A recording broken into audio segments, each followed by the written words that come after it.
and welcome. You're watching FII. I'm Sonal Mehrotra Kapoor. Now, today's program is something that it's around an issue that has been buzzing for quite some time. We're talking about the issue of 5G. Now, while all the millennials are wanting to get their hands on 5G as soon as possible, especially in the environment that we're all living in, remember, working from home, schooling from home as well. And then recently came a petition by Juhi Chawla, where she said that this will be the end of us. This is not just carcinogenic, her petition says, but will lead to several other problems, not just in humankind, but in the flora and fauna as well.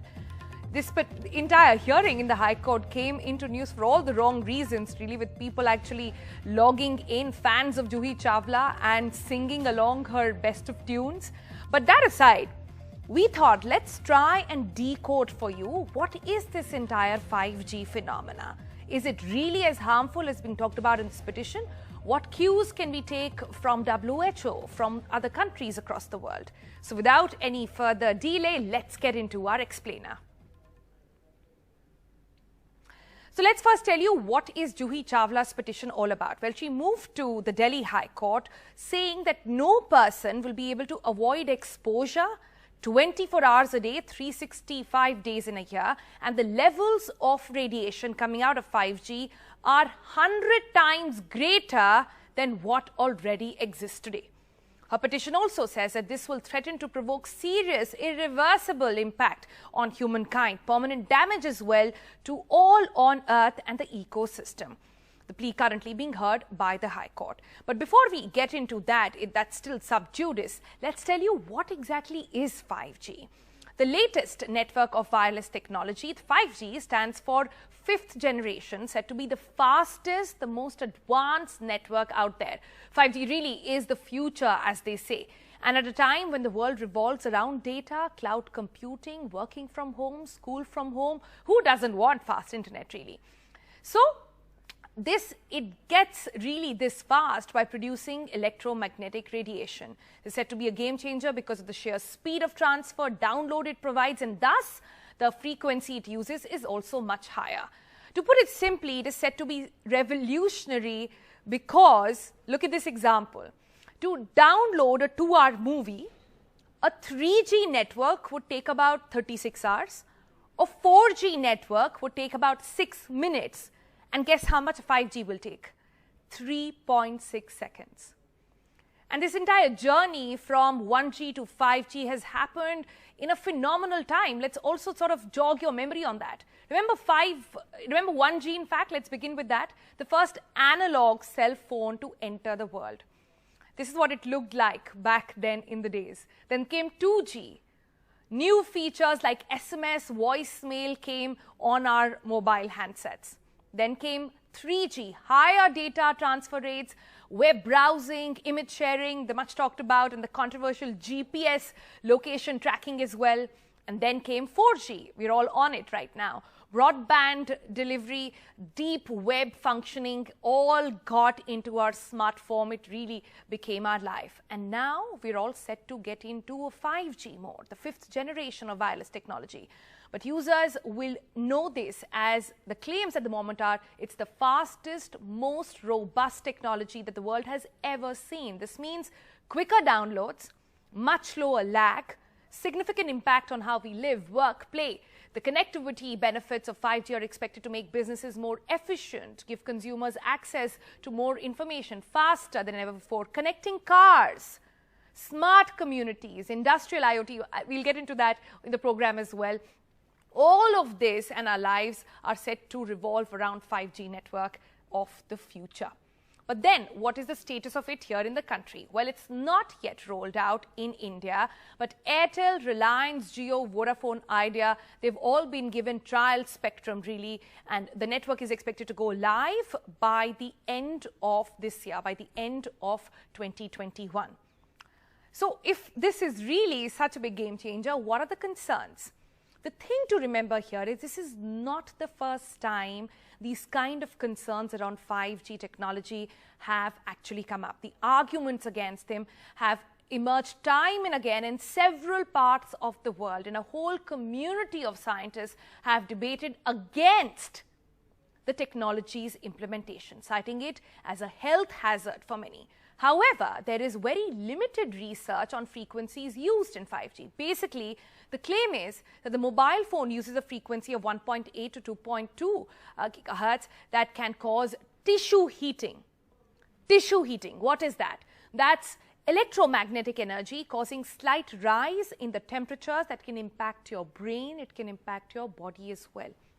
In a 2018 study done by a US national toxicology program, they found clear evidence that 2 years of exposure of radio frequency radiation from cell phones increased cancer. But this was done on male rats and damaged the DNA in rats and mice of both the sexes as well. There was another study done by the International Agency of Research on Cancer in 2011. This time 30 scientists from 14 different countries got together and they concluded that electromagnetic energy fields are possibly carcinogenic to humans. So this is what study is saying. Let's go by what WHO has to say. Well, WHO on their website on the issue of exposure to 5G currently says that infrastructures that are around 3.5 gigahertz is similar from already existing mobile phone-based stations. With the use of multiple beams from 5G antennas, exposure could be more variable as a function of location of users and their usage as well. Given that 5G technology is currently in an early stage of deployment, the extent of a change in exposure is also being looked into by WHO. It goes on to say that until now, no adverse health effect linked with exposure to wireless technologies has been found. As frequencies increase, there is less penetration into the body tissues and absorption of the energy becomes actually confined to only the surface of the body, only your skin and eye. All this is, remember, WHO saying, provided that the overall exposure remains below the international guidelines, no consequence for public health is actually anticipated.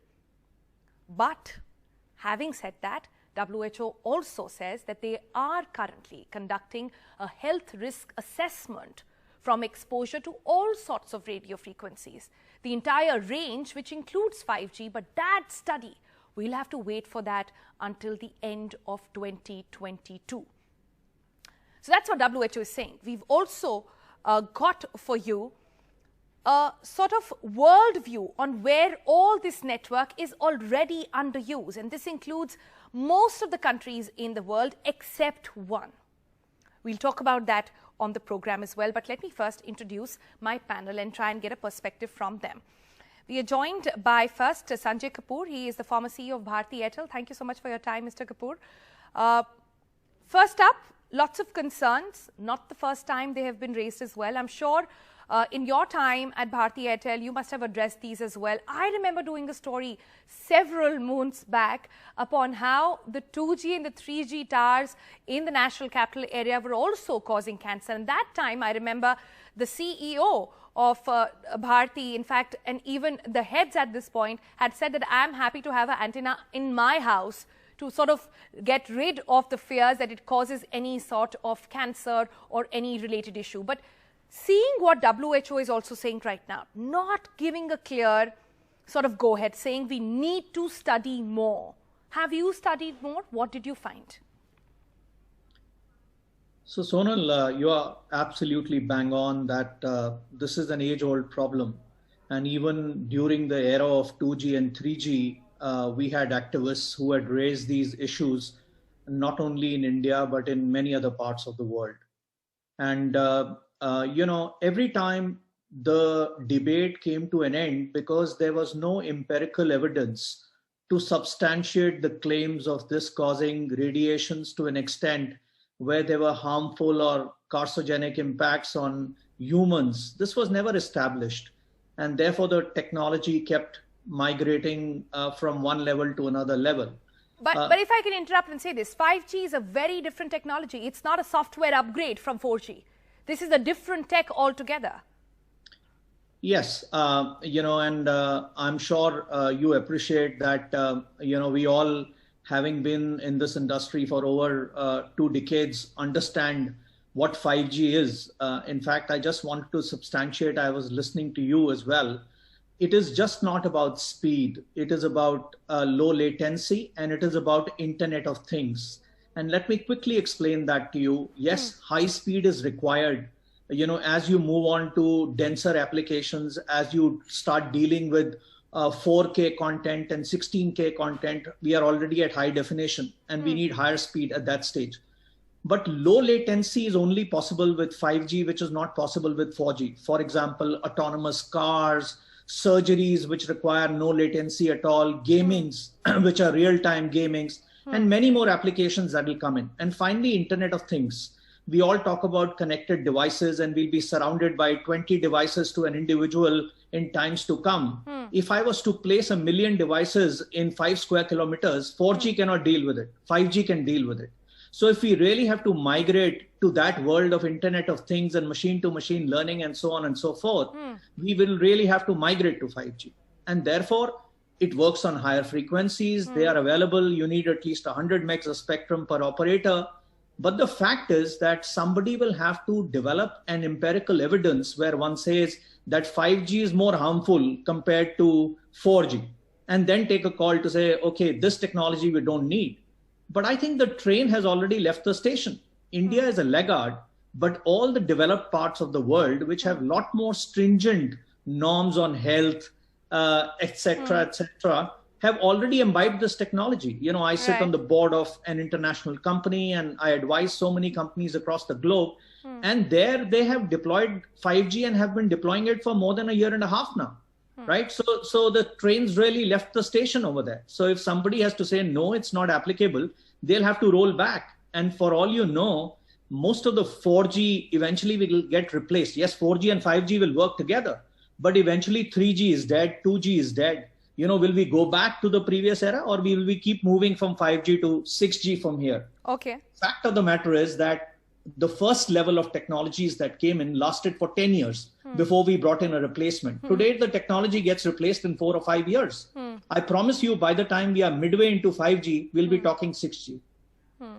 All right. I actually wanted to specify that, and I interrupted you because I want viewers to actually take note of that more than you and I. But happy to have your perspective on board. Thank you so much for joining us, Sanjay Kapoor, on FII. Let me move to my other panelists now. We've got Pankaj Mohindru joining us. He's the chairman of India Cellular and Electronics Association. We've got Ashutosh Srivastava. He's the advocate in Supreme Court and the one fighting Juhi Chawla's case. And we also have back with us on the program, very delighted to have Dr. Mahajan back with us to get a sort of unbiased view, just a technical view on where things stand, not listening to parties, but science and medicine over here.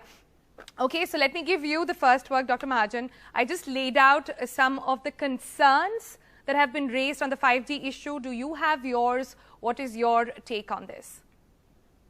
Well, thank you, Sonal, for having me back.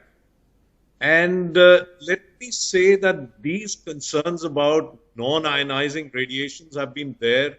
I've come on NDTV multiple times, I think the last 15 years. The program's been done by different anchors where this has been a concern, and rightly so, especially since from the early 2000s, today we actually use our cell phones so much more. It's a ubiquitous device, and from using it for maybe, 2 hours, 3 hours a week, we are now using it maybe 6-8 hours a day. Yeah, my average screen time is 10 hours a day. That's you need to reduce it. I must tell you that. Okay. So, not necessary. Having said that, You can use it for 24 hours. And you yourself have mentioned the WHO saying that even for 4G and earlier, even though there is a slight matter of concern, but there is no clinching evidence, which we should have got in 25 years, that these 2G, 3G and 4G have been around. We haven't got that. These cell phone towers are there, they've existed, and there is no known evidence which says that there is a cause and effect relationship. As regards the cell phone itself, the instrument and the duration of use per day, there have been some reports where they say it may actually lead to development of brain tumors. That again hasn't been substantiated by studies done over a long period of time. Right. But Dr. Mahajan, I want to ask you, sorry, just to interrupt over there. When you say cell phones and longer duration of use of cell phones, there are some studies that related to brain tumor. At the end of the day, it is just a device which is emitting radiations, right? So wouldn't one think that the two are actually related? No, see, when you have a cell tower, that is actually very distant from you. And as you go a few meters away from the cell tower, the energy drops dramatically, number one. Number two, there are actually regulations in place as to what level of power, let me put it crudely, these cell towers can have. It can't go beyond that. These are international norms. And I do believe that even in India, these are very stringently followed. I'm very happy you've mentioned this. I'm very happy you've mentioned about the distance between the tower, because I want to bring in Pankaj Mohindru on this point. Just for the benefit of our viewers, again, I want to say 5G is basically a limited coverage area, right? 5G tech, how it works is that you need to be closer. You need to be closer to it, and correct me if I'm wrong, but it does not transmit longer or large areas. But if you want a good 5G network, you have to be in the vicinity. So you have to be somehow closer to it. There are lots of demos being done with speed tests all over the world, and I was watching some before the program where it dramatically dropped the minute you went around the corner. So if you want to access 5G, you will have to be closer to the tower. Isn't that a risk? No. See, unfortunately, all that we've discussed is completely irrelevant. How? First of all, this is non-ionizing radiation, which doesn't change the cell structure. And the appropriate authority for this is the International Agency on Research on Cancer. Okay? Second is that the two things which radiate, the cell phone and the tower, the International Non-Ionizing Radiation Protection Agency has norms which for mobile phones are 2 watts on 10 grams of tissue. 10 gram is the smallest organ in the body, that is the human eye. And the second is on the towers, that's more complex. Now, in India, we have standards which are 1,000% more stringent, which is only followed in 3 countries in the world, which is the US, South Korea, and Canada, which is that our standard is 1.6 watt of radiation on 1 gram of tissue. So all that we've spoken... And duration? Pardon? And the duration of that? It doesn't matter, because see, in non-ionizing radiation, what happens, non-ionizing radiation is what you get in the microwave oven or in the television, etc. Okay? So this can only marginally raise the temperature. 1.6 watts on 1 gram of is a very tiny radiation. When you are standing next to the microwave oven, you are exposed much more. But what happens is that it raises the temperature. It doesn't change the cell structure. So all that we've discussed about 5G requirements, etc., is all unnecessary. India has standards on the CPE, which is the handset, and on the tower, which is 10 times more stringent than the rest of the world, which was a very horrible overreach because of, the shrillness and that, the mob rules India, as they say. Okay. Because of these norms, the designing of phones for India, for example, is a very difficult job. Because While in the US and South Korea, you have... I get that. I just put a graphic also on screen which talks about most of the countries around the world which are actually using 5G. Belgium being the only one which it doesn't banned, matter whether it is 5G, which 4G, have 2G, banned 1G. it, and Belgium is very crucial. Why is also No, it doesn't what matter. we will... It doesn't. It's the amount of non-ionizing radiation which matters. The technology doesn't matter. You can have 10G also. No, but I'm not sure if you answer my question on the time of exposure and the duration of exposure and how that's going to change. I don't think you understood fundamentally. But one second. I'll come back to you. I'll come back to you. I quickly have to take a break. I'll come back on the other side, and we'll have some more questions.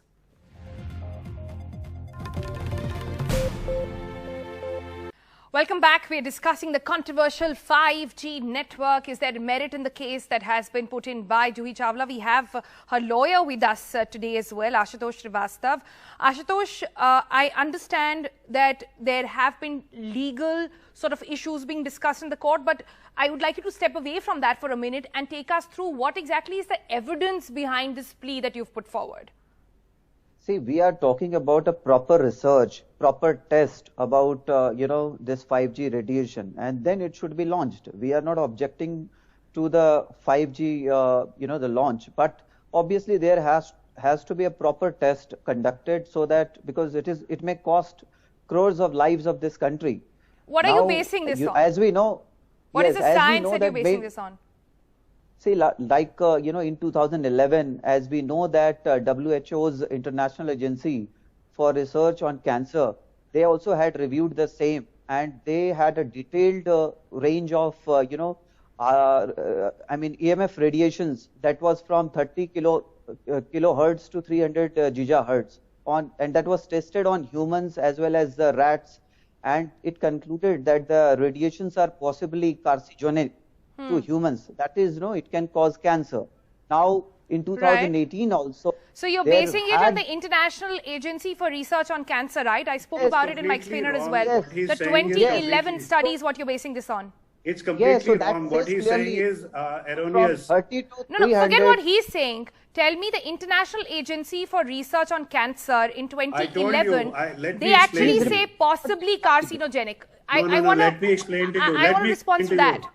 Let me explain to you. IARC, the category 1 is tobacco, alcohol, and 2-3 other products, right?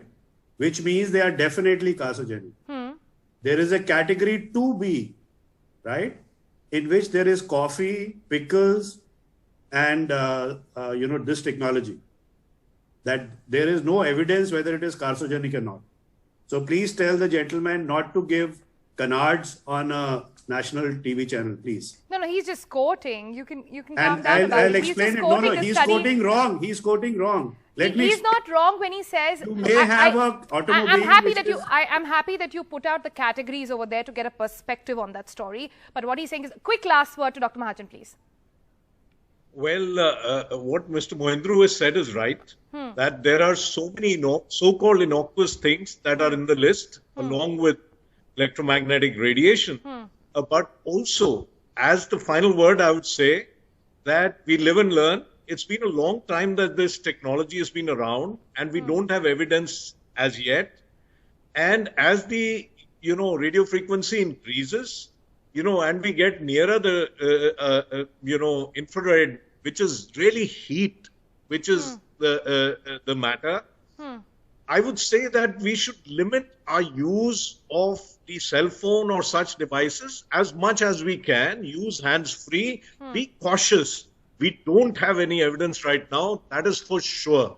But whether 20 years from now we learn something more, that we'll know only in the future. Right now, as the expert committees and the experts say, there is no scientific evidence which links 5G or 4G. 5G has been around just 2 years, but the earlier radiation with cancer. Couldn't have said it any better. I think it's a good note to end the program on. I'm sorry, I'm completely out of time. We'll come back to this later, hopefully. Thank you so much for joining us on this program. We will get back to this issue because there's really so many questions still around that. That's it for today, though.